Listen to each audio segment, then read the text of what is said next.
为什么王晶曾说香港电影的没落与周星驰的济公有关，而导演杜琪峰也说济公以后这辈子都不再和周星驰合作，甚至济公这部电影直接让恩师李修贤与周星驰反目成仇。93版济公幕后到底发生了什么？92年周星驰年，他与杜琪峰合作的《审死官》拿下票房冠军，随后两人强联合拍摄济公，可没想到上映票房扑街。济公在周星驰的影片中算是最另类的存在，有些人觉得震撼人心，有些人觉得纯烂片。究其原因，是杜琪峰和周星驰这两个天才的理念不合。星爷追求浪漫与搞笑，而杜琪峰则追求因果和宿命，导致电影出现很强的割裂感。时隔多年，曾经看星爷捧腹的我们，在经历过社会的毒打后，再看这部济公，也会发现很多不一样的东西。济公只是借用了这个故事的外壳，但其实讲的是因果轮回和贪嗔痴。在雷公电母的一顿施法后，各路神仙齐聚天庭，纷纷向玉帝告状，对降龙罗汉展开批斗。王母告他把蟠桃喂牛，月老告他乱牵红线，而狼神告他把哮天犬给炖了，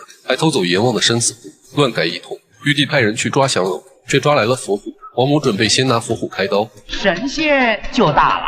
这时降龙不紧不慢地飞了过来，随后开始神仙打架。他为凡人感到不公，他们的命运不应该事先写好，但国有国法，天有天条。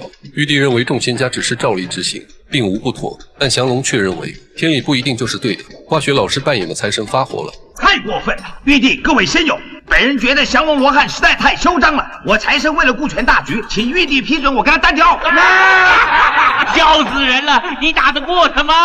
我要跟他单挑，我要跟他拼了，我不会放过他的。秉持天命已定的神仙们，就像社会的精英阶层，在掌握了既得利益之后，谁都不愿意去改变现状，对于底层的好坏漠不关心。只有济公是体制内少有的叛逆者，他对制度的背反和僭越，引起了精英阶层的恐慌。就算天条有什么不对，总有一条可以定你们的罪。玉帝将二人贬到凡间做诸后，时时不得轮回。这时梅艳芳扮演的观音菩萨赶到，从中调解。玉帝只好退一步，只要降龙在不用法力的情况下，到凡间感化3个天命已定的人，就既往不咎。降龙在南天门被褪去法力，认为势在必得，可伏虎却说他没有法力，死定了。观音告诉他，只要找到在凡间的金身，就能穿梭阴阳，还送给他一把心想事成扇。这扇子只能用蝎杖演法，每天最多用3次。还没说完，他就被踢下凡间。已过不惑之年的节度使李茂春带着老婆到国清寺求子，却看到观音眨眼，家里也长满了冬菇，都预示着孩子是位贵人，就是降龙投胎了，取名李修缘。时间一晃，来到10年后，